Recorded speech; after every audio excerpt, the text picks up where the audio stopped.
మీకు పార్టీలకు సంబంధం లేదు కాబట్టి అందరి శాసనసభ్యుల హక్కులని, ఎందుకంటే ప్రజలు ఎన్నో ఆకాంక్షలు మమ్మల్ని ప్రతినిధులుగా పంపించినప్పుడు శాసనసభలో మా పట్ల మాకున్నటువంటి అంశాల పట్ల మాట్లాడతారనేటువంటి ఆలోచన, వారి యొక్క సమస్యలకు పరిష్కారం దొరుకుతుంది ఈ శాసనసభలో అనే విధంగా మరి మన డెమోక్రసీలో ఉంటుంది. కాబట్టి మీకు నేను మనస్ఫూర్తిగా అభినందన తెలియజేస్తూ మా పార్టీ పక్షాన మీకు సంపూర్ణమైనటువంటి సహకారం ఉండడమే కాకుండా మరి ఈరోజు ముఖ్యమంత్రి గారు ప్రవేశపెట్టినటువంటి ఈ యొక్క కార్యక్రమంలో మీరు శాసనసభ సభాపతిగా మరి ఆ స్థానంలో ఉన్నందుకు నిజంగా గర్వపడుతున్నామని చెప్పి నేను ఈ సందర్భంగా తెలియజేస్తూ సెలవు తీసుకుంటాను.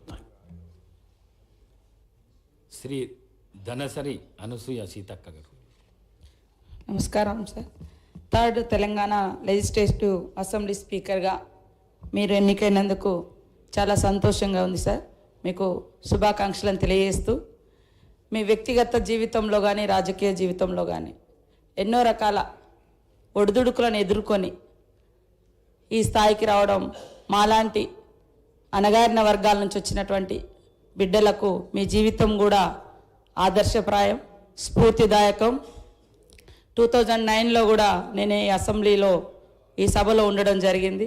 గత 5 years నుంచి మేమంతా పక్కపక్కనే ఒకే క్వార్టర్స్లో ఉండి మీరు ఎదుర్కొన్నటువంటి వ్యక్తిగత జీవితంలో మీ సతీమణి గారు కోల్పోవడం ఇట్లాంటి అన్నీ కూడా మిమ్మల్ని చూసినప్పుడు మీరెంతో నిబ్బరంగా ఉన్నటువంటి తీరు ఇవన్నీ కూడా చాలా చెలించినటువంటి సందర్భం. ఈరోజు మిమ్మల్ని చూస్తే చాలా గర్వంగా ఉంది.